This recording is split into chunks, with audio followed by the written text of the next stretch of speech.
Ya te lo... Ok. Seguimos. Ok, Emilio. Es estudiante de diseño gráfico, es ilustrador digital. Hace diseños de personajes basados en estilo manga. Él está con nosotros en esta parte pues, de ilustración, que también es bien importante en la película. Y es docente en dibujo. Ahí están sus redes para que lo puedan seguir. La verdad, muy padre su trabajo. Y tenemos, si es que se cambia esto. Ahí está. A Fernando Santamaría. Hola, Fernando, también está aquí con nosotros. Muchas gracias por estar. Es gestor cultural, productor de audio relatos de ciencia ficción en el equipo, Psicofonías Podcast, productor de podcast Histeria Colectiva, que lo pueden encontrar en Spotify y la verdad es muy bueno. Y tiene una especialidad en terror y ciencia ficción. Muchas gracias, Fernando, por estar con nosotros. No, gracias a ustedes por la invitación, es un placer y pues aquí estamos. Gracias. Y bueno, como les comentaba anteriormente, tenemos estos dos seminarios también. Del problema del amor en psicoanálisis. Ya comenzamos el martes pasado. Cambiamos las fechas por esto, ¿no? Por el jueves pasado, perdón. Y bueno, Mariana, no sé si quieras platicar un poquito acerca de los seminarios. Sí, claro. Bueno, el primero que ya empezamos, buenas noches a todos, es el problema del amor en psicoanálisis. Este está impartido por el psicoanalista Pablo Vargas. Llevamos una sesión, son los martes, aquí estamos, son los martes de 9 a 10:30 y se aborda el banquete de Platón desde la perspectiva lacaniana y a partir también de la transferencia. La verdad es que está muy interesante, entonces si gustan, ahorita les podemos facilitar el programa para que vean de qué se trata. Son 10 sesiones, brindamos material digital, lecturas complementarias en caso de ser necesario, ya que como Jessica les decía, no todos los que se inscriben son de formación psicoanalítica, sino también son artistas o también en cuestiones que tienen curiosidad acerca del psicoanálisis, entonces también los invitamos. Y el otro es psicoanálisis del arte y su relación con las musas, que da el psicoanalista Ignacio Guízar. Este es un seminario que está como dividido en módulos. Ya hemos tenido anteriormente otros seminarios de arte, son interdependientes. El primero fue como más enfocado en relación con el arte en Freud, lo que él analizaba. Luego fue enfocado en Lacan. Después fue enfocado más en autores contemporáneos, en el psicoanálisis, y por ejemplo fue Nacio, Lee Morales, que habló sobre el erotismo, Antonio Bello, que también habló sobre la belleza y lo sublime y en relación con la muerte. La verdad estuvo muy interesante. Y ahorita se va a hablar en relación con las musas, que tiene que ver con todo lo de la tragedia griega.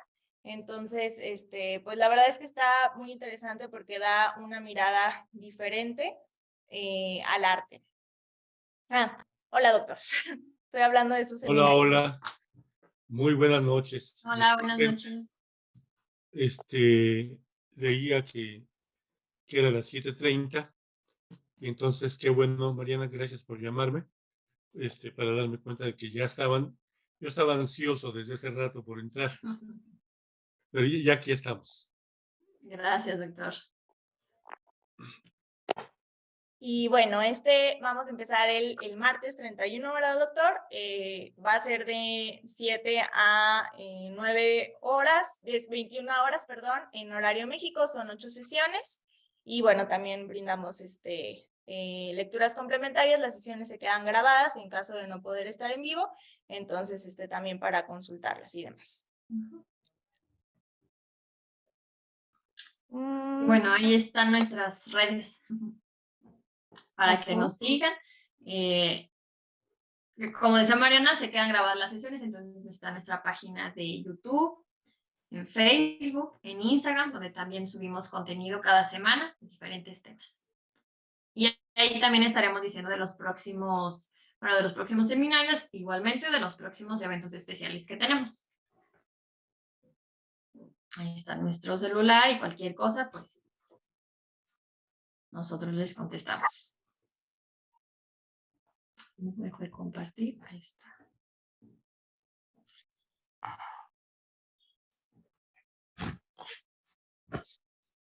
Bueno, empezamos con este análisis de esta película de 1973. La verdad es que, bueno, no sé qué experiencia les dio al ver la película.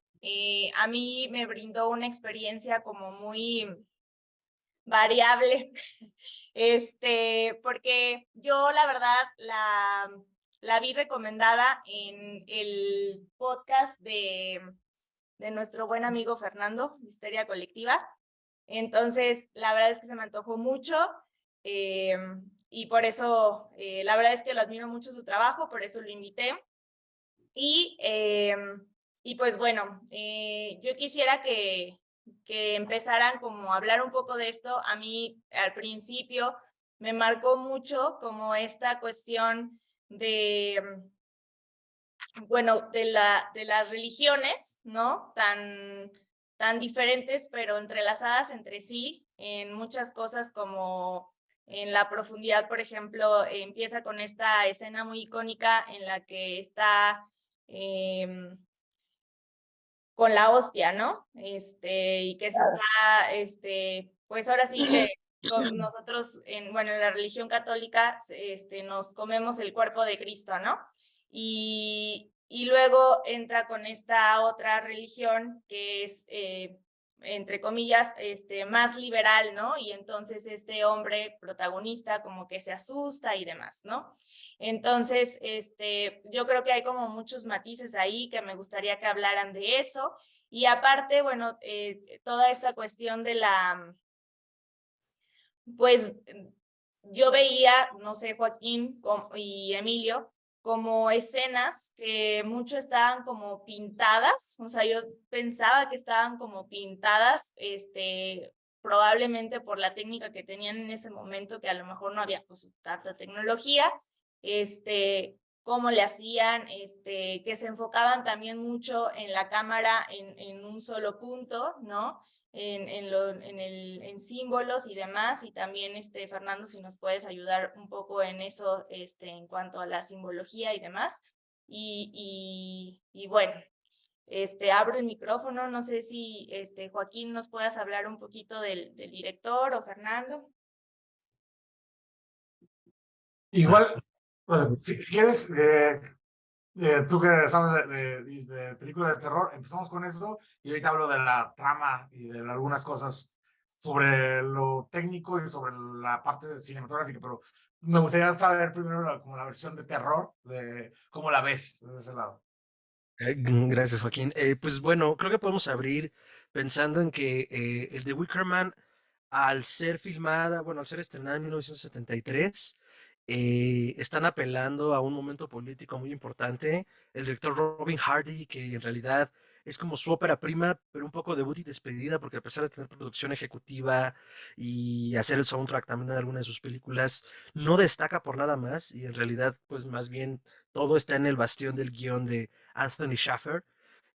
Pues están apelando a un discurso bien interesante, porque a ver, partiendo un poco como ya lo han mencionado, ¿no? Siendo folk horror de Wicker Man, no es la primera, por supuesto no fue la última.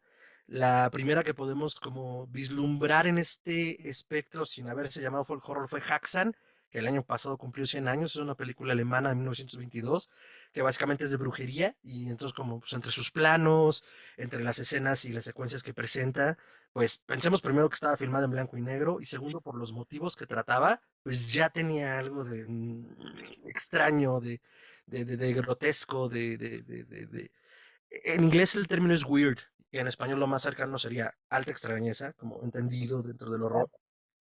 Y el Wickerman va destacando todo esto porque aunque en principio una película del 70, del 57, La Noche del Demonio, fue como la primera considerada folk horror, o más bien denominada así ya como género, es con El Hombre de Mimbre que podemos tener como todos estos elementos que ahora consideramos pilares del horror folclórico, ¿no? Entonces, comenzamos como en esta parte donde nos presentan a un oficial de policía, un sargento, el sargento Howard, que viene con el poder de la reina, con la potestad del rey, perdón, y dice, yo Claro. vengo aquí a investigar en nombre de su majestad la desaparición de una niña que me han notificado en la tierra, y bueno, acá yo se las presento, ¿no? Acá vengo a ver. Y ellos lo primero que le dicen, aquí no puedes pasar, este es un territorio que es propiedad privada. Entonces, hablaba de lo curioso y decía Joaquín, empezando desde el horror, porque para el folk horror normalmente la contraposición de lo moderno y de lo antiguo se da más bien desde lo antiguo, o sea, un lugar que está utilizando las viejas formas para contraponerse a un avance en la modernidad. Sin embargo, desde el primer momento, y esto lo pueden apreciar también, sobre todo si vieron la versión que llamaron The Final Cut, que salió en 2001, porque en esta versión agregaron más escenas y el principio de la película es el sargento Howard en la iglesia y está viendo a su prometida, Claro, está haciendo un canto de hecho es el único momento en el que lo vemos sonreír de toda la película porque claro, es un hombre dedicado a Dios, es cristiano evangélico. Entonces, cuando él llega, en realidad la religión que él tiene, siendo la cristiana, es la religión antigua, pero se está confrontando un neopaganismo, que es lo que vamos viendo a lo largo de la película, que fue claro. impuesto por los Summerisle. Dice Lord Summerisle, adelantándome un poquito, pero ya seguro lo abordaremos después. Dice, mi abuelo Sí, llega a esta isla infértil y conciencia la hace que dé frutos, que trabajemos menos y comamos más que nuestros vecinos. Pero bueno, tuvo que disfrazarlo de rituales para que la gente lo aceptara, porque si no, pues tampoco lo iban a entender. Y ha funcionado, entonces lo seguimos haciendo. Entonces nos damos cuenta que también es un hombre, por un lado, muy, muy culto, que apela a lo pagano, y por el otro lado tenemos un sargento que es un hombre de Dios, pero que a pesar de ser un hombre de Dios, las convicciones que lo mueven son las de ser un buen policía. Y eso lo vemos desde el primer momento, ¿no? Entonces, desde el horror, claro, es folk horror porque se plantea el viaje a la isla dentro de la isla, porque además es una isla a las orillas de Inglaterra, y entonces ya se enfrenta a lo desconocido, ¿no? Pero sí quería como tocar desde el inicio que tergiversa y trastoca un poco las convenciones tradicionales del folk horror, porque hay una confrontación poco común, que además les mencioné hace rato, ¿no? Filmada en 1973, estamos hablando de un thatcherismo rampante en Inglaterra, los conservadores están a todo, y es una película donde nos muestra a la generación progresiva, a los que conocemos hoy como progres, como los malos. O sea, son muy simpáticos, pero son malos. Porque el policía conservador y con todas sus virtudes, que hay una que es importantísima y que seguro iremos viendo más adelante, para que todo esto funcione, dice, no, yo voy a imponer la ley porque eso es un buen policía y vamos a investigar lo que hay que investigar porque hay una niña que está en peligro de muerte, ¿no? Y a pesar de que hasta el final, porque creo que todos la vimos, ¿verdad? En el final se marca que los malos ganan, pues está mal. Y es una película extraña por eso, porque la trama es como volteada, por llamarlo de algún modo. Pues, quisiera abrir con esto para tampoco monopolizar el micrófono. Entonces, Joaquín, por favor. Sí, fíjate, yo no soy, y siempre lo he dicho, yo no soy tan fan del horror, del terror. No es como mi estilo de cine en directo, pero siempre encuentro pues, cosas bastante interesantes en estas películas, ¿no? O sea, pensemos primero el contexto histórico o el tiempo en el que sale en los años 70.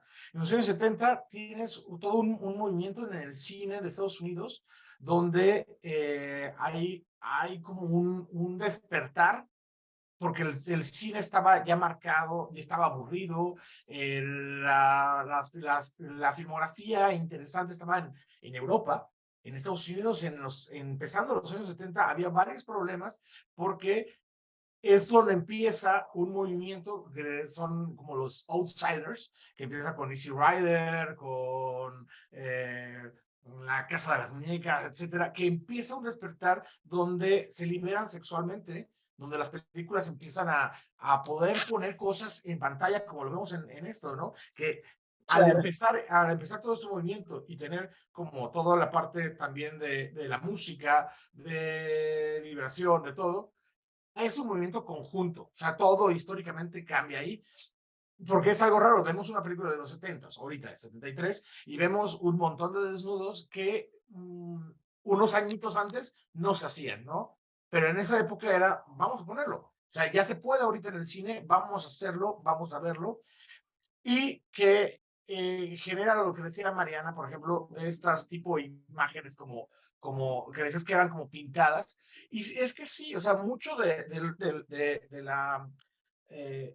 lo que vemos son viñetas extrañas, ¿no? O sea, para generarnos esta atmósfera, vemos a todos con unas máscaras de animales, y es como la imagen extraña que nos da una atmósfera interesante, que si lo comparan, esto mismo, marcado con The Wicker Man, pero la del 2006, con Nicolas Cage, Sí. que no. O sea, esta tiene atmósfera, esta es bien interesante porque lo que te va generando es justo entrar en este espacio y sentirte como el protagonista, donde dices, eso está muy raro. O sea, ya Ajá. todo lo que estoy viendo por todos lados está raro, ¿no? Y lo que dicen los personajes, te engañan, tiene un tono de esa forma. La siguiente, a mi parecer, no se la creo. O sea, Claro. no creo la otra película. ¿Por qué? Porque ya no tiene atmósfera, porque me trata de hacer un culto lleno de abejas y unas imágenes que se ven sumamente falsas, que ni los personajes ni la atmósfera me está llegando, y que en la otra, casualmente, sí me lo da. Entonces, hay como desde el tono, de cómo se está contando, es algo interesante. Hace ratito platicaba con un amigo, se me hace muy al estilo del cine que aquí en México hacía Taboada, ¿no? O sea, esta forma de dirección que tiene en The Wicker Man, la original, siento que lleva por ese lado. Entonces, creo que el ver estos lugares extraños sí nos ayuda a intrometernos, a meternos bien en la película. Que, bueno, lo que dices, no es la primera que hace esos cultos, ni la última, ¿no? O sea, creo que también decía Mariana hace ratito que es como la antesala de un Midsommar, ¿no? O sea, Midsommar Sí, tiene sí. esos puntos, pero tratan como que Midsommar trata de darle todavía más énfasis a la historia. Aquí tiene una noción de este terror, como lo marcaba, digamos, en los slasher, ay, se me fue. Ah, se me fue. ¿Cuál? Italiano, Ay, ay, sí, ya sé quién dices. de Espera. Suspiria, ¿cómo se llama? Dario Argento. Argento, ¿no? Que termina con la resolución del caso y se acabó. O sea, no ves un poquito más, no ves qué pasó acá, pasa lo del hombre de Mimbre y se te acaba la película. Y así Y termina, igualito claro, está desarrollado acá. Entonces, claro. siento que va mucho con la época, con cómo se llevaba el terror en esos momentos y que ahorita se lleva de otra forma muy distinta, ¿no? Hay otra mecánica, hay otro estilo, pero creo que, por ejemplo, me genera de repente el ambiente, la atmósfera que genera con estos personajes raros, me da un poquito lo que hace, por ejemplo, Polanski en el bebé de Rosemary. O sea, Claro, esta parte sectaria que, sí. que es bien curioso porque al final a lo que más le tememos es a una religión como exagerada, ¿no? O sea, al fanatismo le tenemos más miedo que cualquier otro tipo de monstruo. Es lo que me gusta Claro. mucho de la peli. Pues, bueno, no sé qué opine, doctor, pero yo creo que es algo que tiene que ver con nosotros mismos, ¿no? Y con la historia. Me parece la película trazada con un análisis histórico contundente, que es bien importante que le demos su lugar. La película se hace en 1973, en el que está precisamente en boga la cuestión del hipismo. Es decir, estamos hablando de una contradicción con respecto a la guerra llevada por Estados Unidos y que estaban protestando contra la guerra de Vietnam, fundamentalmente, y donde llega un momento de existencialismo, donde se aíslan precisamente en el campo para poder vivir de alguna manera orgiástica la libertad, ¿no? Con la música, con la danza, con la desnudez, con la libertad sexual del rock and roll y demás, en un momento fundamental de protesta contra las cosas que se están viviendo. Y lo que se trata en la película me parece muy fuerte, lo que están viviendo y están desde el propio paganismo viviendo una venganza en contra precisamente de el periodo del siglo XIV. ¿Qué pasaba? ¿Qué pasaba entonces? ¿A quiénes se les llevaba a la hoguera? Claro, a las brujas. A las brujas paganas, a las brujas Claro. científicas, a las que estaban buscando el conocimiento, buscando el cambio, buscando la Exacto. posibilidad de llevar a otro lado, y la Inquisición las condena. Las Y aquí la condena, película sí. aparece como una venganza. Ahora es a un cristiano. A un cristiano, pero a un cristiano absolutamente cristiano, digamos, Sí, eh, total y absolutamente metido en sus convicciones en el sentido de la cristiandad y de la de ley, la con cristiandad. una Sí, rigidez de un una asunto rigidez, imperial, claro. de un Sí, sí, asunto imperial del cual la isla se ha liberado. Se ha liberado claro, en función de cuestiones muy interesantes. El abuelo del jerarca actual llega ahí con la necesidad de comprar la isla, la compra, ve que puede ser fértil, es agrónomo, etcétera, y lo que le importa es hacer dinero. Pero entonces claro, se da cuenta que dando rienda suelta a la libertad de alguna manera de la fertilidad humana, habrá fertilidad también de orden agrícola.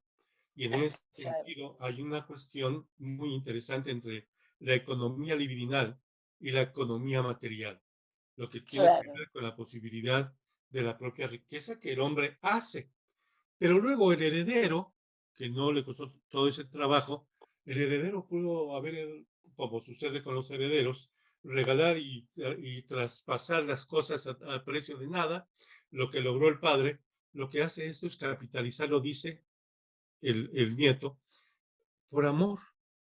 Y mi padre me enseñó eso. Pero en todo el transcurso, fundamentalmente prevalece la función fálica, la función sí, donde la cuestión del poder masculino fálico es el que sí, produce la posibilidad de la tierra. Sin embargo, sí, a la naturaleza, que es la que da las sustancias para la productividad de los frutos, de las verduras y de todo lo que el pueblo está gozando, lo femenino hay que temerlo. No se le puede claro, entender del todo, es un misterio. Entonces aquí estamos viviendo en la película un planteamiento histórico fundamental y de alguna manera como la venganza de que puede haber de la matanza de las brujas, de la claro, hoguera.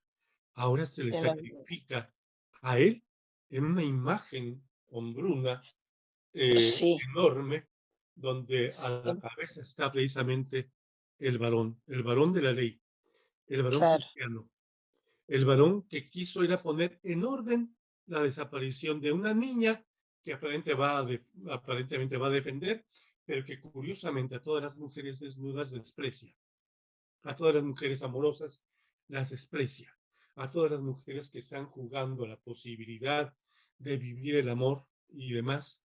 Entonces, aquí aparece, sí, como que esa productividad se da en un estado orgiástico, como sucede en los procesos de la humanidad y como sucedió en muchos momentos de la historia. Ahora de lo la tenemos historia, todavía como carnaval, pero sí, que era la fiesta de los locos, donde se les daba unos días para que la gente hiciera sexualmente lo que quisiera en las calles, lo que quisiera, claro, pudiera vivir. Claro. Acá lo que hace este jerarca es, así vamos a vivir. Claro, Pero entonces, claro. ¿dónde lo vamos a fundamentar? En los antiguos dioses. En esos antiguos dioses que van a fundamentar la posibilidad precisamente de este gozo de lo sexual y gozo de la naturaleza. Por lo pronto lo dejo Claro. en puntos suspensivos, mi planteamiento. Sí, sí. Y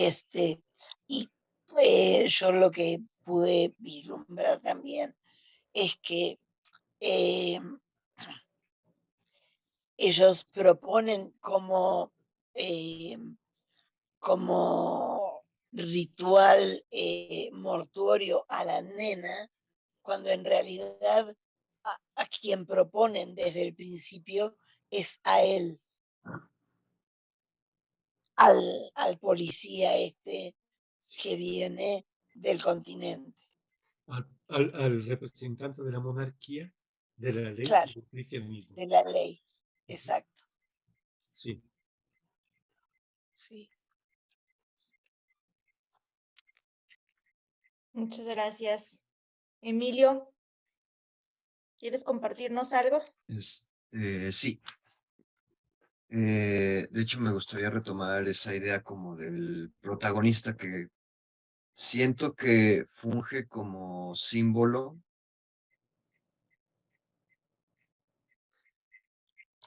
¿Sí se me escucha? Sí. ¿Sí? Ok. Símbolo de lo que es como moralmente correcto, de lo que está bien, porque aparte de ser policía y por lo tanto un representante de la ley, del orden y de ese tipo de cosas, Es también bueno. es profundamente cristiano. Él es bueno dentro de unos Eres bueno, sí. parámetros muy concretos. Claro, claro. Y algo que yo noté mientras veía la película es que la película te da a ti y al protagonista muchas veces señales de que algo no está bien, de que él es el sacrificio. Claro. Porque, por ejemplo, la escena en la que llega al bar y ve todas las fotos y ve que falta una, pregunta, ¿dónde Claro. está esa foto? La foto que falta. Y dice el bartender algo como, se rompió y la tuvimos que quitar. Pero si vuelves Sí. a ver esa escena, hay una foto que sí está rota. Hay una foto que sí Ajá. está rota, pero la dejaron colgada. Entonces, como que no tenía mucho sentido que esa foto que quitaron, No. la quitaran porque estaba rota. Luego Claro. también lo de cuando va al salón de clases a buscar a la niña y hay un pupitre vacío que tiene dentro un insecto que está dando Vacío. vueltas. Sí. Todo esto eran como señales de que algo no estaba bien y que probablemente él era el sacrificio. Y creo que la más fuerte de todas es cuando finalmente encuentra a la niña y están escapando por Claro. una cueva. La niña Claro. dice como, conozco un lugar por aquí por el que podemos escapar. Y yo me quedé así como de, Exacto. ¿cuántas veces has estado en esa cueva y cómo sabías que íbamos a salir por ahí? Sí. El punto de lo que voy es que, yo que me di cuenta es que el policía constantemente recibía señales de que algo no estaba bien, de que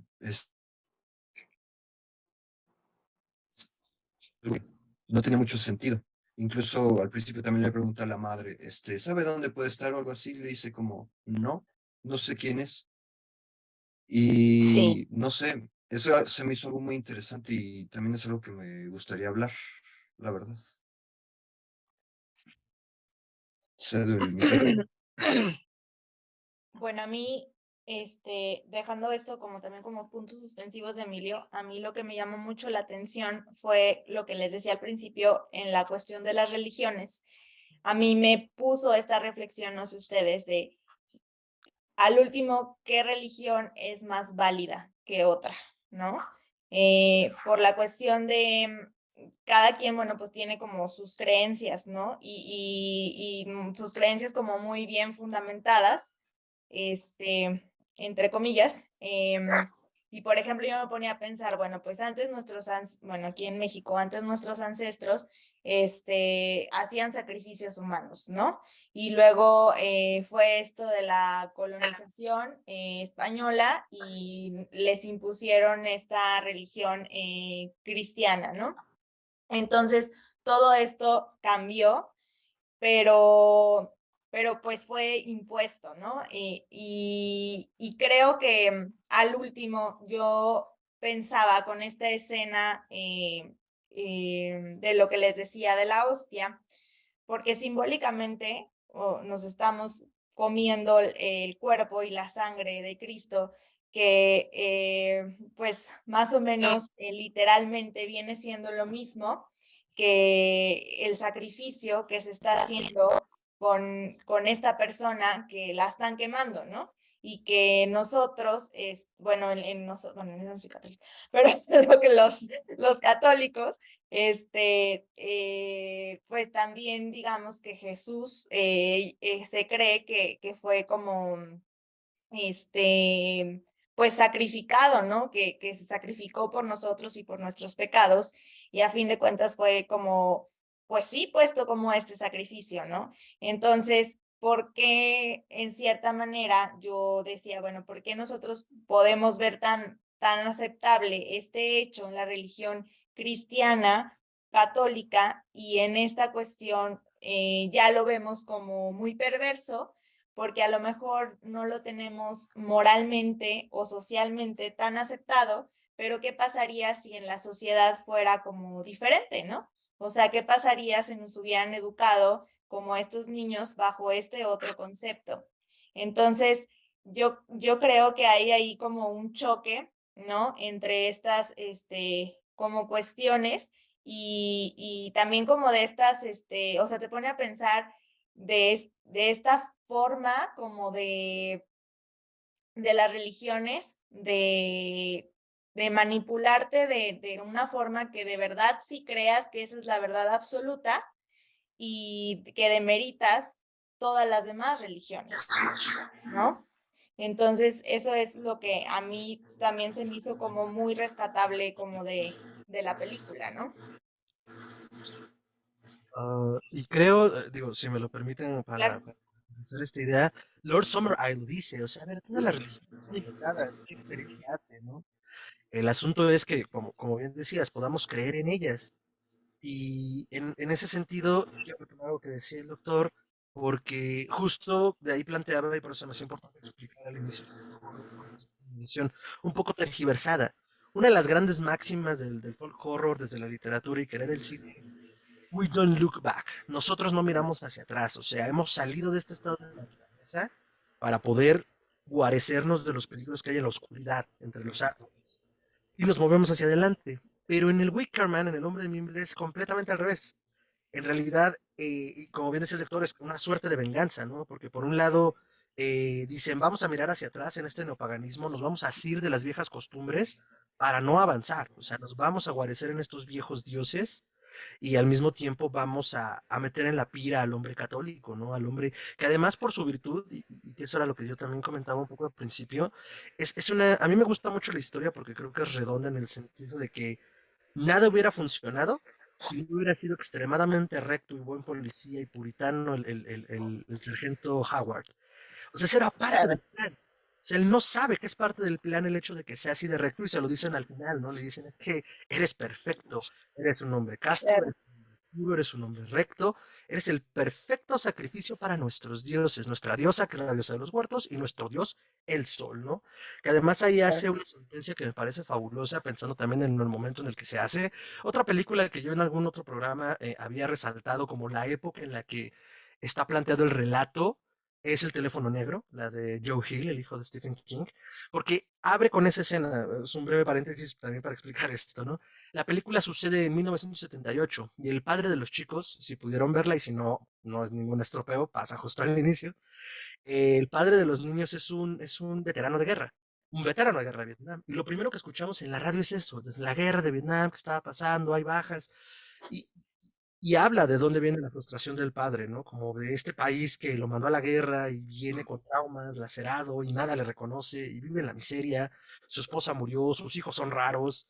Entonces, hay una cantidad de traumas ahí tremendos, ¿no? Que rescata, como bien decía el doctor, eh, el hombre de mimbre, ¿no? En la época de. Yo lo planteaba un poco también como el fin de la época dura hippie, porque ya era el fin de los 60, pero en realidad creo que más bien tiene razón el doctor, es como este coletazo de todo lo que queda, y también como los conservadores vienen a oprimirlo, ¿no? Como de, porque además recordemos y pensemos, los conservadores de la época pensaban que estas cosas pasaban, o sea, eso que está en el Wicker Man es lo que un conservador promedio de entonces, y ahora, cree que Y sucede. ahora también. ¿Alguien Claro. quiere pensar en los niños? Entonces, a mí me parece que está muy bien manejado en cuanto a la historia, ¿no? Porque además, en todas las declaraciones que va haciendo el sargento, pensando en lo que hablábamos de las religiones, en algún momento anoté aquí en mis notas, es que todo lo que no es Jesús es falso, porque eso es lo que está planteando. Y ahí radica su virtud, por raro que suene, ¿no? Por eso también hacía al inicio el planteamiento de que pensemos que esta es una película conservadora, donde los conservadores no son tan malos y los progres no son tan buenos. Pero al final no se trata como de estos conceptos llanos, sino de que podamos entender cómo funcionaba la sociedad, más bien es cómo se veían los conservadores a sí mismos y a los progres, y cómo se veían los progres a sí mismos y a los conservadores. Porque al final de cuentas, y creo que también eso lo hace un final bastante digerible en el sentido estricto, eh, ganan los malos. O sea, visto como desde esa perspectiva conservadora, ¿no?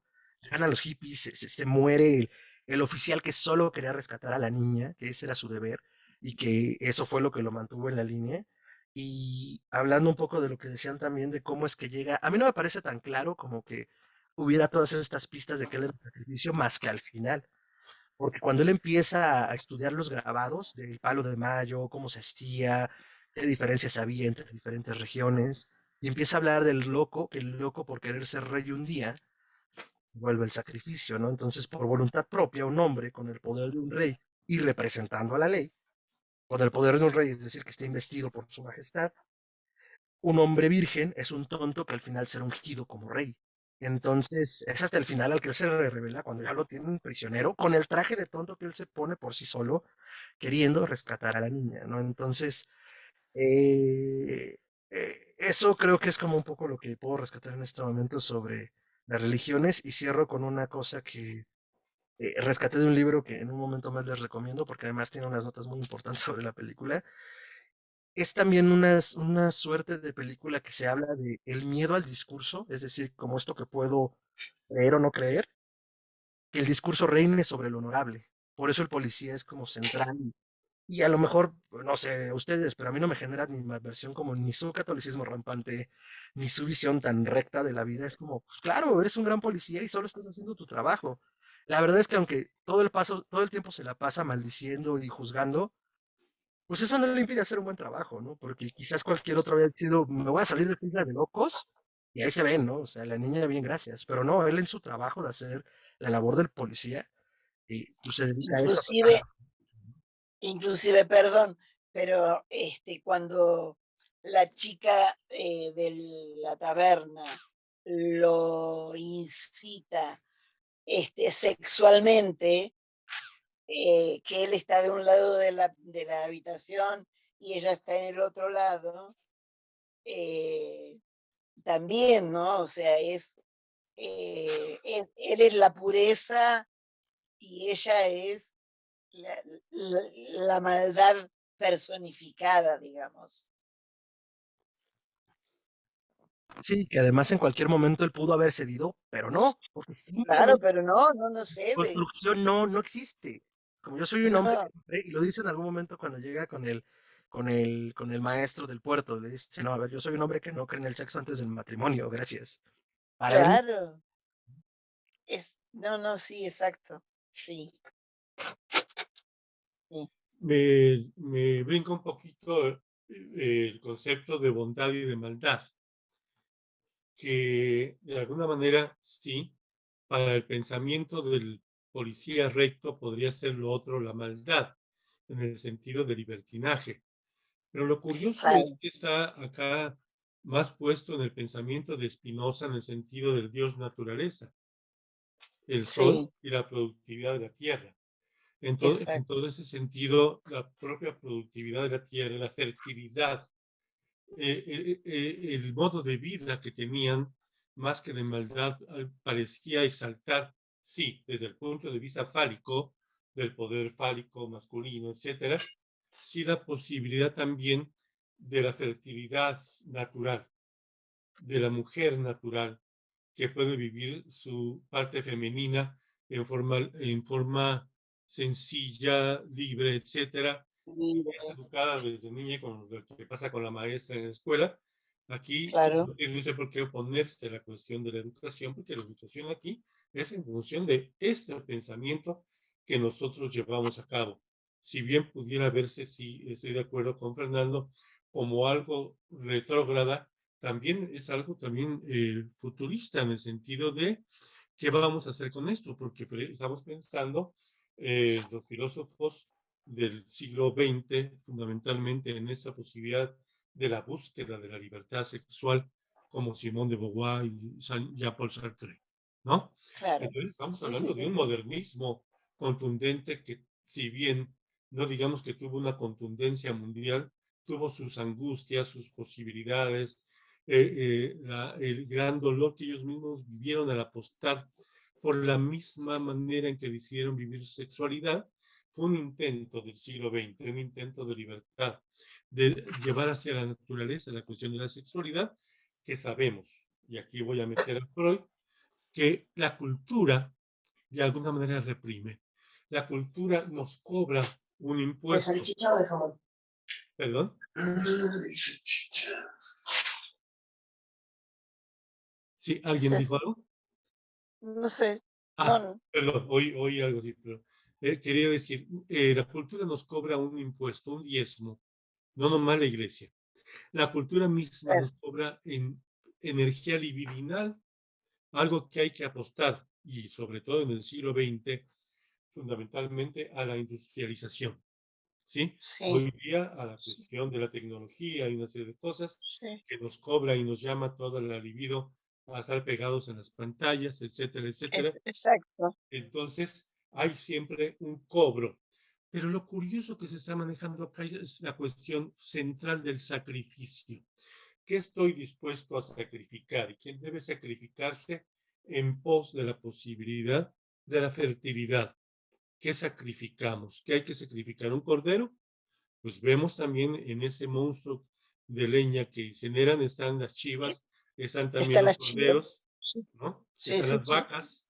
Es decir, Están las vacas. Sí, curiosamente, seres productivos para la alimentación. para Están, el- están ahí para ser sacrificados en pro sí, precisamente de esa posibilidad de productividad y curiosamente en una búsqueda así de un concepto de naturaleza. Pero lo que me queda claro es que o en la religión rígida, cualquiera que queramos ver, no solamente la religión cristiana, estamos hablando sí. de los judíos también, estamos Ujú. hablando de lo que puede hablarse de las religiones árabes y demás, que pueden ser todas con un requerimiento y una exigencia de sacrificio, incluyendo el Sí, paganismo. El paganismo tiene sí, en sí mismo una necesidad de un sacrificio, de un sacrificado, y parece que en sí, eso coinciden todas las religiones y todas las creencias.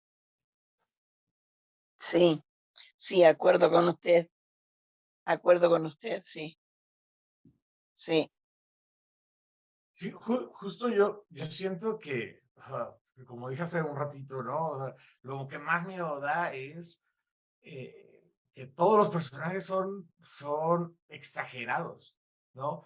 Y ese fanatismo de cualquier religión, lo que lleva. O sea, tanto él es extremadamente exagerado con su castidad, con su represión, con Claro, todo, y la verdad ese ratito dijeron, y ganan los malos. Pero eso desde dónde estamos viendo la película, porque al final está ganando la religión allí. O sea, una religión, ¿no? Está una contra otra. Lo que pasa es que estamos muy más acostumbrados a, a su catolicismo que a lo que trae nosotros. Justo, yo siento que, no sé si alguno vio la otra versión de la película, la de la de Cage, 2006, pero creo que la comparación entre esas dos da una lectura mucho más interesante a la primera. Porque a pesar de que sea la misma historia, al ver la otra fuera del contexto, o sea, ya todo el ritual Ujú. se convierte en una parte directa, en la otra es como, vamos a exagerarlo y vamos a llevarlo a un culto, pero ya no tiene ese feeling, ¿no? O sea, como que ya lo pierde. A pesar de que en la comparación vuelvo a lo mismo, ¿no? Esta comparación de, de textos es mucho de Greimas, por ejemplo, ¿no? O sea, siempre verlo con su contrario, con algo contrario, nos ayuda mucho a identificar lo que estamos hablando. Entonces, mientras aquí tienes todo un asunto de ritual que siempre en todas las religiones fue mucho hacia la mujer, o sea, hacia el género del sacrificio iba a ser la doncella, la que iban a sacrificar en un montón de lugares. Y acá es al revés, ¿no? O sea, acá casi todo lo que decía el doctor eh, eh, es como la venganza de las brujas, ¿no? Digamos. Entonces, teníamos este asunto de que acabar el sacrificado va a ser el católico, el hombre, o sea, un chorro de cosas distintas. Y eso mismo lo llevan en la otra película, pero está demasiado, o sea, lo exageran de más, donde todos los personajes, todos los que están en el lugar son mujeres. Y creo que al pintártelo tan así, pierde mucho el valor realmente del mismo discurso que tenía la primera. Sí, o sea, cuando lo reiteramos demasiado, creo que llega a ser, cuando te lo ponen así tan de frente, llega a ser tan hartante que pierde un poquito el discurso. Entonces me gusta mucho cómo está acá, porque todos en la isla están con ese mismo entretejido, ese que todos saben qué está pasando y todos apoyan igual. Y eso es algo que me agradó mucho de cómo lleva la película. Aparte, a mí me encanta que sí te genera tensión. O sea, cuando están con las espadas y pasan las cabezas, sí te genera Sí, tensión, ¿no? O sea, sí llega un sí, momento donde dices, sí. ay, aquí le van a cortar, aquí le van a ¿A cortar. quién le van a cortar la cabeza? Ajá. Y eso, o Exacto. sea, esa tensión del ritual que realmente Sí, se siente. Esa escena en específico me recordó muchísimo a Midsommar, ¿no? O sea, a la tensión que me genera Midsommar. sí, sí, sí, Sí, sí, sí. me gustaría compartir un poco, ya que mencionabas por segunda vez la de Nicolas Cage. He de confesar que yo entré por la puerta de atrás con The Wicker Man. Fue la primera que vi. Y Mariana está riendo porque lo dije en el podcast que escuchó. Y voy a repetirlo acá, porque además, sí a todo, o sea, la de Nicolas Cage es pues muy endeble, muy pobre, muy triste. Me encanta ver la cara de Nicolas Cage preocupado buscando a la niña, eso lo hace muy bien. Pero la verdad le tengo mucho cariño porque, digo, me presentaron hace un rato como experto en terror y ciencia ficción, pero no he de mentirles, yo llevo 6 años, 7 a lo mucho en este nicho. Pero en el momento en el que la vi en 2006, pues, yo ni por aquí, o sea, la verdad a mí me daba miedo lo que da miedo. Pero la vi con mis papás en un cine allá en la periferia, en el oriente de la Ciudad de México, y ahí radicaba mi cariño, ¿no? Hasta que muchos años después conozco al buen doctor Braham, a quien le mandamos un saludo si ve esto, que es mi co-host en el programa, y me dice, no, Fer, a ver, es que si no has visto The Wicker Man del 73 no has vivido, ¿no?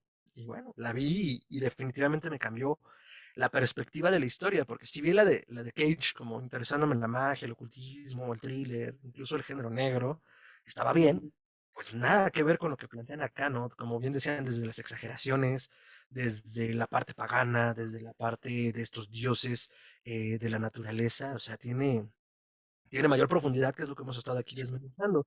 Y por otro lado, Midsommar de 2019, si no me equivoco, es, híjole, la verdad no voy a mentir, cuando salió a mí me gustó mucho, pero la vi antes de ver The Wicker Man. Y cuando vi The Wicker Man fue, caray, es una calca, Ari, o sea, ¿quién te crees? Siento que está muy edulcorada, porque en realidad, si bien la trama, por un lado, de Wicker Man del 73 el motivador es hacer lo correcto, como uno considera el policía, de rescatar a la niña, y al final de un giro de tuerca que me parece memorable, algo puede aprender Shailaman. Y por otro lado, la de 2006, pues sí, también es una versión edulcorada del 73, pero que al final cumple con lo que plantea, ¿no? Vamos a rescatar a una niña y al final no había que rescatarla, sino que él era el sacrificio. Que justo quería mencionar también, ¿no? Quitando toda esta parte virtuosa y recta, pues ya no hace mucho sentido que sea él, no solo como en esta traspolación de lo femenino contra lo masculino y como eres lo masculino, pues tenemos que sacrificarte. Siento que pierde mucha fuerza. Y Midsommar, aunque en el trasfondo existe todo esto, siento que en vez de entrar de lleno como lo hicieron al menos las otras dos, para bien y para mal, se queda ya mucho en una parte muy superficial de la relación de dos personas. O sea, es una película de rompimiento adolescente, un poco. Adolescente, sí. Digo, la disfruté en su momento, pero ya como poniéndola sobre la mesa, perdón, como pues, la verdad se queda un poco corta y para mí The Wicker Man sigue siendo muy superior, ¿no? Es uno de los Sí, pilares sí, del buen sí. horror. Entonces, estoy de acuerdo con lo que decía Joaquín en este sentido, ¿no? Si bien tenía como elementos interesantes como el cambio que hacen de las abejas, esta sociedad matriarcal donde el hombre está sometido, que pues también creo que The Wicker Man lo entienden mejor desde la perspectiva sociocultural de no, a ver, o sea, es que es un equilibrio, ¿no? Y hay que entender las dos partes. Por eso tenemos hasta gente fornicando en pleno cementerio en esta secuencia y dices, Claro, qué liberales, ¿no? Pero claro. así, ¿no? Y acá es más como de, no, es que hay una fuerza superior. Espérate, ¿no? Es que el mundo no funciona así. También por eso estamos donde estamos. Por creer que un polo pesa más que el otro. Pero sí, a The Wicker Man de 2006 la voy a tratar siempre con cariño, aunque la cacheteen, pero estoy de acuerdo en cachetearla. Este, otra de las cosas que se me ocurría era que en el 73 no, o sea, todo, no sé las cuestiones técnicas, pero se me ocurre que el tratamiento técnico que tiene la película, sin efectos especiales, sin todo lo que tenemos hoy, me pareció maravilloso. Me pareció maravilloso los primeros planos, la cara del policía, las fotos, el tema de esta cosa de las multitudes haciendo el amor, y ese tipo de cosas, ¿no? Creo que técnicamente está también muy, muy bien lograda. Muchas gracias, Patricia. No sé si estén de acuerdo nuestros invitados para abrir el micrófono a los participantes que quisieran comentar algo o preguntar algo.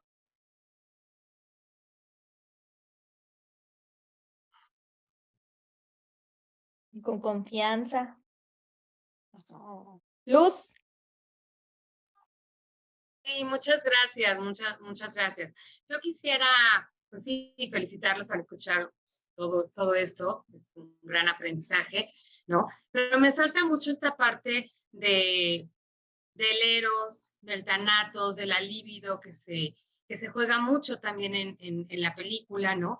Y que bueno, o sea, en nuestro personaje central totalmente fálico, ¿no? Siendo desde una situación de género hombre, el palo donde empieza la maestra, que también es una autoridad, ¿no? Y que desde los niños es como incisivo esta parte que, bueno, al principio estaba comentando, ¿no? Alguien por ahí que decía, pues me llama la atención en lo de la religión, en el catolicismo, etcétera.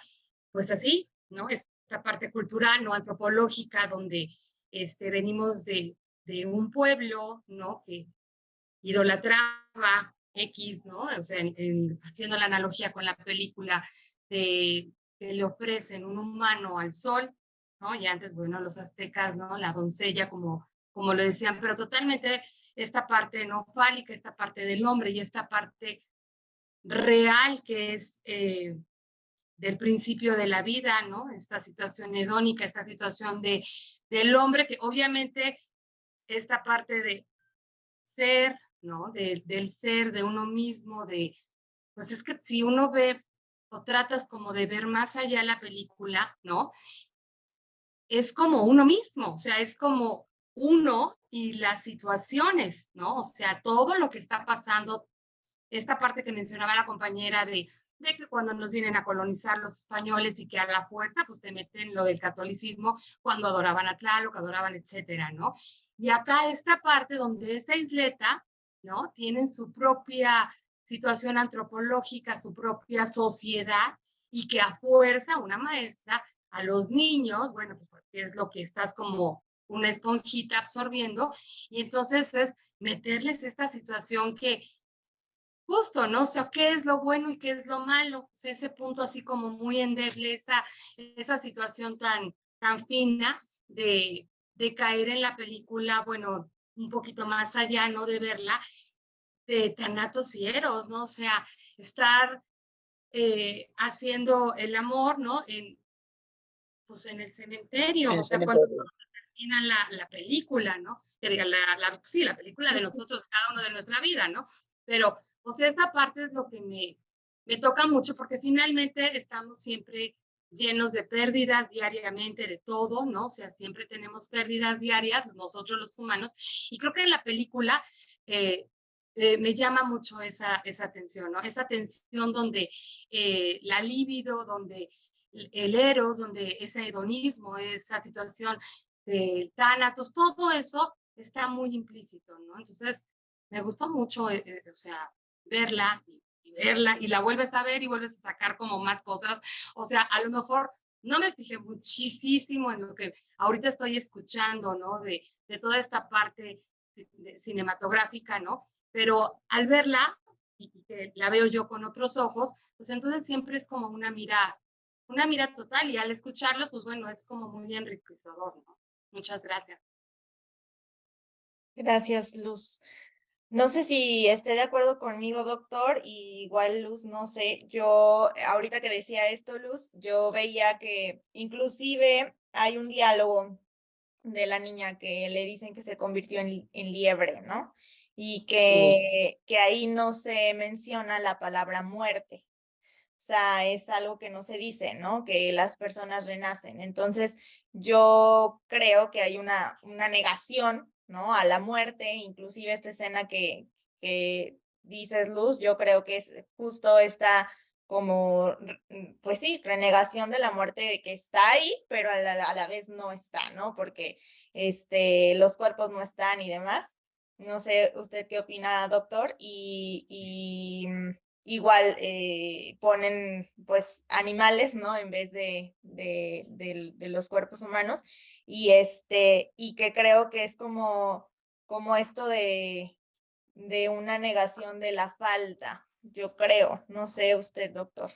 Queda ¿Qué opina? planteado desde el principio, desde el prólogo, en el sentido de que, de alguna manera, la cuestión entre la vida y la muerte tiene que ver en dos conceptos fundamentales para las dos religiones, el paganismo como la religión cristiana. Una que es la posibilidad de que exista después de la muerte la resurrección. Y para el paganismo, en todo caso, la posibilidad de otras vidas. ¿Cómo se le llaman a eso? Reencarnación. Reencarnación. Entonces, aquí está en las dos una fantasía de eternidad, una no asunción de la muerte en los dos aspectos. Y es probable que también lo tengan así los musulmanes, ¿no? Que sea precisamente una posibilidad de no aceptar la muerte como tal y que entonces tengamos que esperar de la vida eterna una posibilidad de resurrección o una posibilidad de reencarnación. Ahora, acá el paganismo ve la posibilidad de la reencarnación en el animal, en las plantas, en los árboles, es decir, en la posibilidad de la productividad. Y entonces nos decía Luz con respecto a la cuestión de la libido. Aquí es algo muy importante que Freud está tratando muy, muy, muy detalladamente en la cuestión del malestar en la cultura, en el sentido, Claro. lo decíamos hace rato, que la cultura nos demanda un diezmo muy alto, que ahora Exacto. para el periodo neoliberal ya no fue de 10%, sino del 95%, de 85, 90% de Exacto. exigencia de la energía liminal para la producción. Y aquí no Sí. podemos negar que también hay otro juego aquí que dice la religión cristiana, la reproducción sin unión sexual, critica el jerarca de la isla, cuando ellos dicen, sí, pero mejor la productividad con sexualidad. Es decir, eso es lo que da la fertilidad. Y Freud defiende esa cuestión. es precisamente la inversión libidinal que gastamos en la producción obrera, en la producción mercantil, en la producción agrícola, la que realmente hace la riqueza. Y esa es recogida por la cultura, ya sea por el Estado, por la Iglesia, por el Ejército y por la industria hoy día y obviamente por el comercio. Entonces, Sí. está puesta ahí, está puesta en los productos, está puesta en los frutos, está puesta en lo que comemos. Esa, toda la energía libidinal que sin ella, digamos, si tenemos que traducirlo a aspectos de orden físico geográfico, pues sería, a fin de cuentas, la electricidad, la electromagnetismo, ¿no? Si tenemos que pensarlo de esa manera, pero que de alguna manera en el ser humano, pues está manifiesto en su propia libido, una energía libidinal que está en juego, pero que curiosamente está en esa contradicción entre la vida y la muerte, nos recordaba Luz, entre Thanatos Eros y y Eros, Tánatos, y que Freud, en Más allá del principio del placer, de placer. nos notifica que la única pulsión fundamental es la muerte. Todos vamos hacia la muerte, y lo curioso es que la negamos, y lo curioso es que la queremos negar, pero vamos de camino a la muerte, y solo cuando somos capaces de aceptar la posibilidad de nuestra propia muerte es en el momento en que empezamos a vivir. Sí, o cuando nos enamoramos, que anteponemos la posibilidad del amor, de la construcción con un otro, que nos permite olvidarnos por un ratito de esa muerte. Sí, pero entonces convertimos la propia muerte y la angustia de muerte en vida. En vida, claro. No sé si Pulsión de estén de vida y acuerdo en esto que voy a decir, pero cuando vi la película me resultó un poco hasta chocosa porque estaba como esta cuestión como muy seria, ¿no? De la desaparición de la niña, pero luego yo estaba pensando que estaba viendo como un musical, ¿no? Porque aparecía como esta música así toda bonita y demás, y hasta las personas con las que estaba viendo la película estaban como muy sorprendidas, ¿no? De como esta doble, no sé, como, pues sí, como ambivalencia, ¿no? O sea, de algo muy, muy bonito en la música, pero muy serio en la historia, ¿no? Y luego, Sí, por ejemplo, pasaba cosas como decía Joaquín, como muy exageradas, que de repente hasta te hacían como, en vez de causarte esta cuestión como de miedo o así, como que hasta te daba como risa o no sé, pero no sé si también tenga que ver que esté adrede o no sé, ¿Sí? como en esta como contradicción, ¿no? Totalmente quiero rescatar lo que dice el doctor Ignacio. En un momento donde se hace todavía más claro y a lo mejor puede pasar como inadvertido es cuando está recorriendo el cementerio Howard, que está buscando pistas del cuerpo, de la tumba de la niña. Primero se encuentra con una mujer amamantando un niño en pleno cementerio y mientras está explorando a ver como qué encuentra, qué no, encuentra una lápida bueno, no es una lápida, es un monolito que dice Memento Mori. Y tiene el cráneo, tiene las tibias, tiene un libro abierto y tiene un reloj de arena. Entonces, o sea, para mí no pasó inadvertido, pero fue hasta hacia el final que comprendí como esta parte erótica y tanática que planteaban todo el tiempo. Y lo del musical es incluso un chiste recurrente entre quienes amamos el cine de género, porque es como, claro, es un musical. Y cuando le dices a la gente, ¿cómo va a ser un musical? Si es un musical, es muy raro, pero es un musical, ¿no? Porque está diseñado de esa forma y de hecho cada una de las escenas musicales avanza la trama, como en un musical, o sea, no está metido gratuitamente, sino, por ejemplo, la que han mencionado varias veces, cuando está el sargento en la habitación y del otro lado está Willow, la hija del bartender, seduciéndolo de alguna forma, pues ahí va avanzando la trama en el sentido de que no solo él no se va a doblar ante esto, ¿no? Sino que esa virtud es la que le va a permitir después hacer el sacrificio como un cordero virgen, que ahí también hay una referencia durísima al cristianismo, y que en el momento en el que, y que esto no pasó en la proyección de cine, en el momento en el que él es sacrificado, está cantando está cantando una oda a Dios. Y es la misma canción que canta al inicio, quienes vieron la Final Cut, que creo que fue la que se compartió, que en el inicio está cantando en la iglesia, y esto le da simetría a la película, lo cual es importante en términos de la narrativa, porque por un lado, un hombre de Dios que solo sería feliz siendo un hombre de Dios, abnegado y por el libro, está siendo sacrificado exactamente por lo mismo que lo hacía feliz, ¿no? Entonces, él eleva este canto y se cierra de forma redonda, por un lado, esta pulsión erótica, que también es una pulsión de amor, no me dejarán mentir, o sea, más allá de la parte sexual, la pulsión de unión de las cosas, y la tanática, ¿no? Entonces tenemos el Eros al inicio cantando a Dios, y el Tánatos al final cantando a Dios. Entonces, eh, me parece muy bien puesto como lo decían todos y ahorita como lo cerraba el doctor en cuanto a que toda la película todo el tiempo está planteando eso, porque además de eso iban los viejos rituales, o sea, la parte cíclica de los rituales paganos, como los entendemos hoy, es identificarse con los ciclos de vida y muerte de la agricultura. ¿En qué momento puedo sembrar? ¿En qué momento puedo recolectar?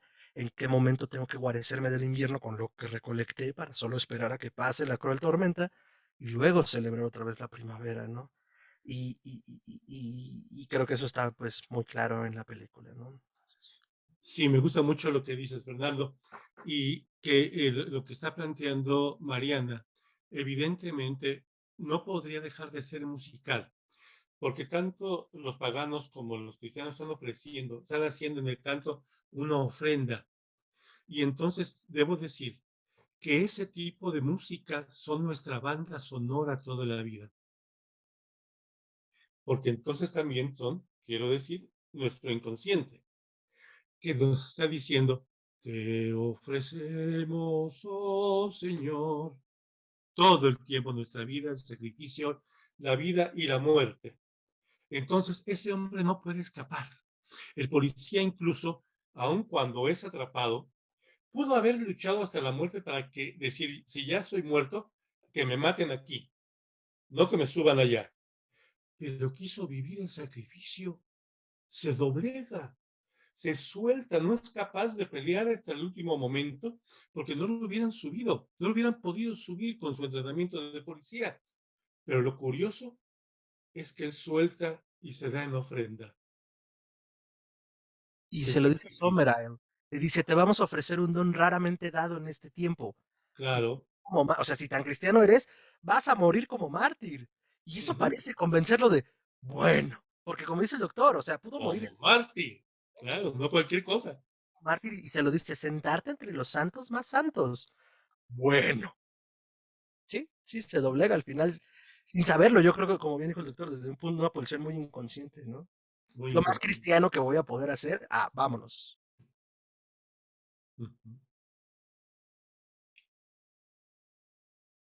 ¿Los demás?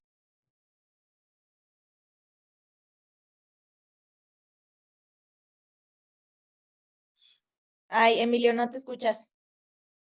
No sé por qué.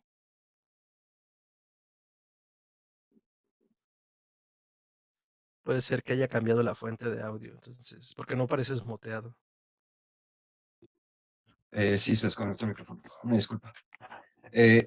Sí, como que esta pulsión que tiene el policía inconsciente, que lo seduce a la muerte, a ser un mártir, siento que es lo que también lo ciega a lo largo de toda la película a no ver esas señales de que él realmente es el sacrificio.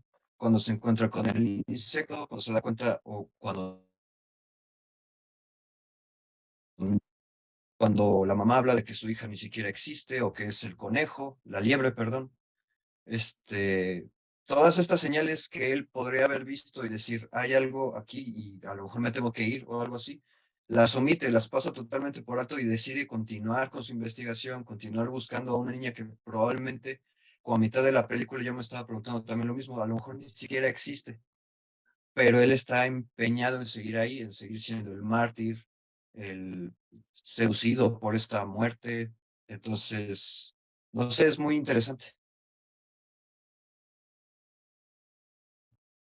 A mí lo que se me hace todavía más, ahí bien interesante con la religión es la parte hacia el final, ¿no? O sea, tienes a todos los paganos cantando bien alegres alrededor de esta hoguera y a él rezando y diciendo todo, o sea, es como esa oposición de cosas, ¿no? Esa oposición de cantos que están ahí jugando.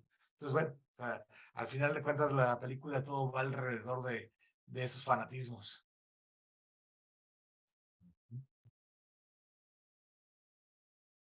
¿Alguien más quiere participar para ir terminando? De los escuchas que pregunten, que hablen.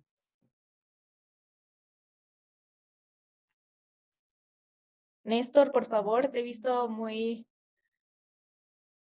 aplicado. ¿Qué, Mariana? Pues nada, vaya, por recuperar algunos de los temas que que han comentado acá. A mí en lo personal sí me parece importante, hablando desde como las cualidades del folk horror.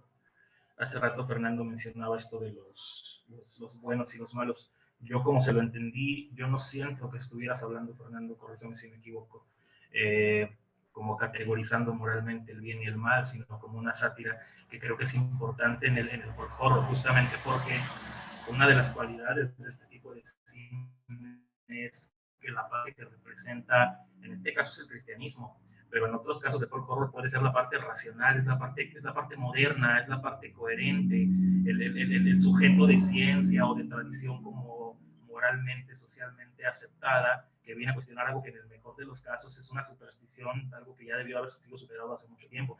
Y en mucho del folk horror, lo que hacía es que la película desarrolla esta trama, pero al final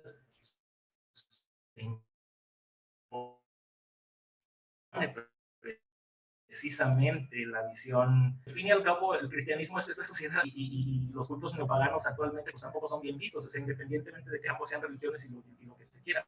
Pero sí me parece importante que aquí gane la parte pagana porque no sucedía en el folk horror, ni siquiera en de los 70s. O sea, podemos tener una infinidad de películas que abordaban el tema, pero finalmente en El Exorcista triunfa el bien, es exorcizada la niña. En Blood on Satan's Claw, que es una clásica del folk horror, triunfa el cristianismo. Siempre triunfa la parte como domina, el discurso dominante. Entonces, a mí sí me parece importante que aquí sea el paganismo el que está como teniendo el triunfo, llevándose esta cuestión. Otra cosa que me parece importante es, yo creo que fue muy bien, para mí es fundamental la película, porque yo creo que fue muy bien estudiada en el sentido de los simbolismos. Esto de que el diablo está en los detalles. Demonios, la película tiene una infinidad de simbolismos ocultos bien bonitos, incluso en los nombres. Ahorita que mencionabas, Mariana, lo de la música, hay una que se repite, es un motivo constante en la película, que es esta, que es que nada más suena como de fondo y que dice algo sobre con Annie entre las mazorcas de maíz. Un montón de símbolos apuntan a la fertilidad, no nada más en lo que está como más visible, sino en este caso la letra de las canciones, cuando cantan sobre la hija del posadero, Willow, el sauce en muchísimas religiones paganas también es representación de la fertilidad, de la sexualidad femenina e incluso de la diosa del amor. La mamá de Rowan se llama May, es Mayo. O sea, Mayo es importante no nada más por el palo de mayo, sino por ser un mes que se asocia con la fertilidad. Willow, el sauce, también en algunas tradiciones celtas, se me fue el nombre como esto, como del horóscopo, en el zodiaco arbóreo, el sauce es el quinto árbol, que corresponde al quinto mes, que corresponde a mayo. O sea, creo que también hay un montón de simbología en los nombres, en las canciones. Las manzanas, o sea, la hija es productora de manzanas y creo que es el único símbolo cristiano que se asocia también al pecado, pero que también tiene que ver otra vez con el ejercicio de la sexualidad. Entonces, yo destaco de la película los detalles. A mí me parecen como muy importantes, insisto, en los nombres, en la elección de los números, está el 5 presente muchas veces, el palo de mayo no nada más por lo que representa, sino por estar asociado a un mes en específico y por todo lo que viene alrededor de esto. Las piedras, cuando están estas chicas, cuando llega Howie con Lord Somerville en la primera entrevista y están las chicas alrededor del fuego, él explica el simbolismo del fuego, pero también están las piedras, que también estas formaciones de ¿cómo se llama este término? El megalitismo, ¿no? Que es como la formación de rocas también en un sentido ritual que tiene que ver otra vez con la muerte, que tiene que ver con la fertilidad. Entonces, a mí me gusta en la parte simbólica, creo que está como muy bien estudiada desde lo pagano, o sea, alguien que a lo mejor esté más metido en esos temas tendría poco que reprocharle, creo yo, y creo que justamente todo esto juega a favor de que al final se resuelva, precisamente no a favor del cristianismo, sino a favor del rito pagano, con todo lo supersticioso que pueda hacer, pero me parece que hay un discurso que es importante resaltar, que fue de las pocas en su época que lo hicieron con toda la plena conciencia de que prevaleciera lo que en la película simbolizaba el paganismo. Aparte, la manera en la que Howe se refiere a esto, o sea, en las traducciones, no me acuerdo bien cómo aparece, pero en las traducciones casi en ambos casos se traducen los subtítulos como pagano o paganismo, pero él se refiere como hiten de manera despectiva. Incluso, no sé, o sea, como que lanza la palabra y la manera de pronunciarlo es como quiero que sientas que te lo digo no nada más definiendo, o sea, estoy ridiculizando, estoy atacando, o sea, con todo lo peyorativo que podría tener. Y creo que la resolución, yo siento que tiene que ver con o sea, que el discurso es a propósito. Yo quisiera plantear de mi parte como cierre de esta reunión, que es consustancial a todas las religiones y a todas las creencias, este llamado del otro, y diríamos desde el psicoanálisis del superyo, al goce, es decir, al sacrificio. Si quieres algo, te tienes que joder.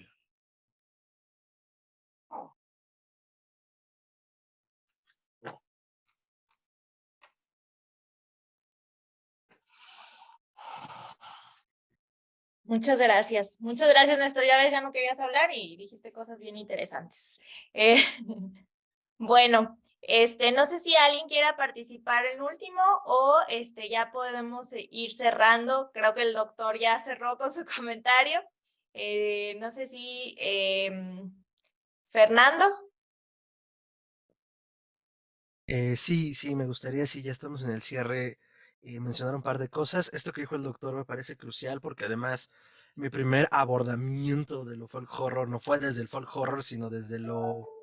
ya ni me acuerdo cómo decirlo. Es que Slavoj Žižek en sus primeros textos en El desierto de lo real hablaba de esto, ¿no? O sea, todo lo que nos había privado el progreso, que no estaba mal, pero él decía es que ya no cortamos nuestra leña, ya no pescamos nuestra comida, ya no cazamos, y ahí hay algo primordial en conexión a la naturaleza que sí estamos perdiendo.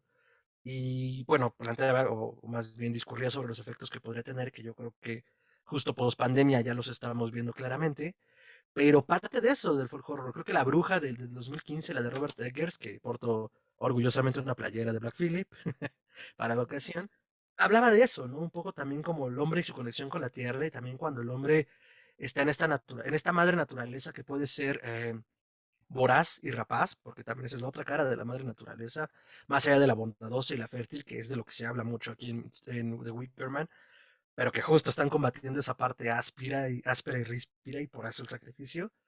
eh, pues esa es lo que se está teniendo uno, ¿no? Y estoy de acuerdo con esta última frase de si no le jodes al trabajo, pues nada más no hay nada, o sea, la tierra se labra. Eso por un lado, y por el otro quisiera hacer un par de recomendaciones. La primera es este libro que se llama We Don't Go Back, que es justo la máxima que les planteaba. Y este autor, Howard David Inkman, esto es básicamente una guía del viajero intergaláctico, si quieren verla así para el folk horror. Trae las películas más importantes del género, incluso las va calificando con un sistema que él crea, como cuáles considera pilares fundamentales, cuáles son películas que se deben de ver, cuáles son bastante intensas, muy por encima incluso del horror. Pero a partir de ahí yo hace un análisis estudio de cada una de ellas y los análisis no son tan complicados, me refiero a no son tan extensos ni tan técnicos, sino que es justo como estarlo viendo con alguien más y que te cuente, mira, la vi, a mí me encantó esto. Entonces es bastante asequible en cuanto a su contenido. Solo está en inglés, ese podría ser el problema. Si no le mascan al inglés podría ser un poco difícil. Y la segunda recomendación tiene que ver un poco sobre la misma idea. Se llama All Hounds Be Ours, que es una antología que yo recomiendo cada que puedo, que está curada por Kier-La Janis. Kier-La Janis es una estudiosa del folk horror, del horror en general, y es fundadora del del Instituto de Estudios de Horror del Miskatonic, que es un instituto que tiene sede en 3 países y trae expertos de horror para hablar de N cantidad de temas, N cantidad de géneros. Yo ahí le entré también mucho, perdón, al folk horror, y tiene sede en Los Ángeles, Nueva York, Londres. Durante la pandemia era muy amigable porque todo era vía Zoom, pero ahora que volvimos a los formatos físicos, pues ya solo son algunas de las clases que tienen en ese formato. Pero igual, si le mascan el inglés, yo lo recomendaría muchísimo. porque hay algunas clases que, personalmente hay muchas más que valen la pena que son presenciales, pero seguro algo de lo virtual les podría interesar. Y pues ahora sí que podría ser educación continua para el género. Sí, ahorita les pongo en el chat las referencias, las ligas y los nombres sin problema. Y además, para finalizar la recomendación de esta antología de horror que trae como los pilares que se consideran del género, hay un documental que se llama, ahorita les digo bien el nombre y se los pongo acá. Denme un segundo, es que siempre se me olvida porque es un nombre larguísimo y en inglés además. De Witchcraft, ¿no? Ajá, es Woodlands. Sí, sí, sí. Ya me lo por acá. Es un documental de 3 horas y cuarto, es monumental. Y en ese ellos recopilan, Kier-La Janis también dirige el documental. A Map of Folk Horror. Ay, ahorita se los pongo acá ahorita que lo encuentre. Pero es un documental de 3 horas y cuarto que viene junto con el compendio y también pueden comprarlo individual en Blu-ray. Y habla con cientos de expertos en el género alrededor del mundo, Brasil, México, Inglaterra, Asia, e incluso en las líneas de México hay un programador experto en cine mexicano, un gran querido amigo, Abraham Castillo, que fue programador de Mórbido durante muchos años del Festival de Cine de Horror y que ahora fue programador invitado en una cosa que se llamó México Maleficarum, que fue una exposición de horror en la galería de la Academia para las Ciencias Cinematográficas, allá en Estados Unidos. Entonces, en Los Ángeles fue como un primer bastión de demostrar qué era el cine de horror mexicano y pues entre ellas había joyas de Tawada, de Moctezuma, de Guillermo del Toro, se exhibió Cronos en pantalla grande en Estados Unidos. Entonces, bueno, en ese documental todos estos expertos plantean que es el folk horror desde las diferentes trincheras y pues la verdad es un documento que no se deberían de perder si les interesa el tema. Dura 3 horas, pueden verlo como miniserie, yo no les diría que no. Yo fui un loco que en la exhibición en el festival pues me lamenté así porque así lo exhibieron, pero vale muchísimo la pena. Entonces, pues eso, muchas gracias por escucharnos y pues nada, quiero que les pongo por acá la referencia. Perdón, es Woodlands Dark and Days Bewitched. Eso, mero, ahorita lo escribimos acá. Muchas gracias, Fernando. Y si tienen oportunidad, búsquenlo en Spotify, en Histeria Colectiva, de verdad no se van a arrepentir. Están muy buenos sus podcasts, yo soy fan desde que lo encontré por pura casualidad y luego lo contacté. De verdad, sus temas son muy interesantes y me volví fan del horror después de escucharlo. Emilio.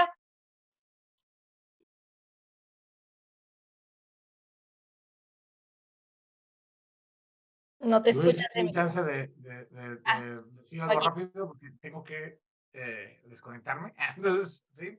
Nada más, como cierre ya después de todo lo que alcancé a decir, les recomiendo, si ven más películas escritas por Anthony Sheffer, hay una que me gusta mucho que es The Sloot, La Huella. Hay dos versiones, una por Kenneth Branagh, que es del 2007, y una más antigua del 72, los dos con el mismo actor, con ay, se me fue el nombre, ya les digo cómo se llama, con Michael Caine, en uno hace un papel y en otro otra. Es como muy teatral, pero está muy interesante. De él también son El asesinato en el Oriente Express, Muerte en el Nilo, que también hay otras versiones actuales, y Summer's By, ¿no? Bueno, y Frenesí de Hitchcock también, o sea, tiene bastante como variedad, entonces es un muy buen guionista. Él sí tiene más filmografía más que el director de la película. Y bueno, un gusto estar ahí aquí con ustedes y nos vemos en la siguiente. Gracias, Joaquín. Emilio. Bueno. Ahora sí se me escucha. Sí. Ok. Es que el micrófono se me está desconectando mucho y no sé por qué.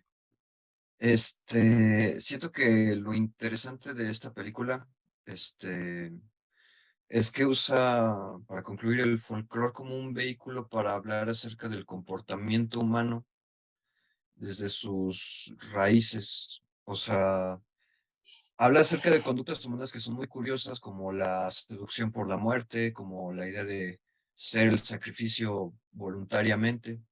Y por eso siento que es muy buena. Y siento que una de las, a lo mejor, posibles lecciones que deja es no defender certezas de manera religiosa.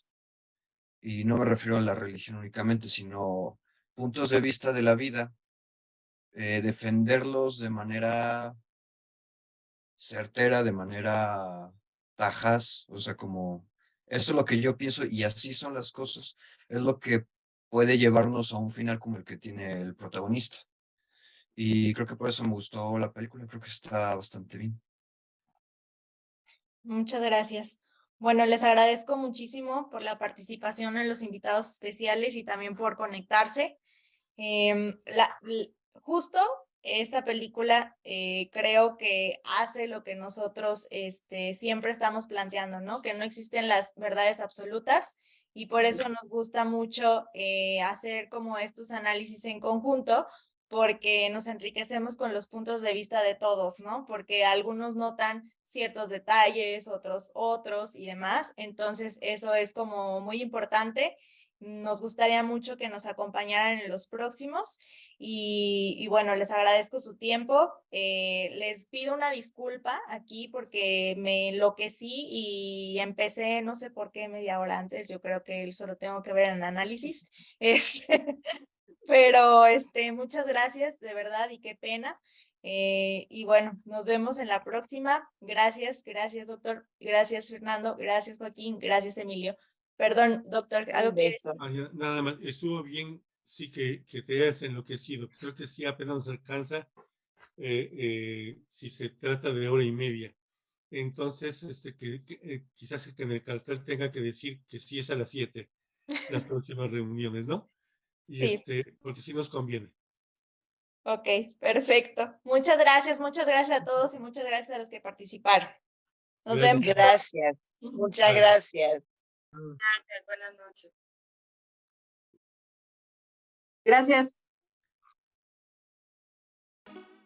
Gracias.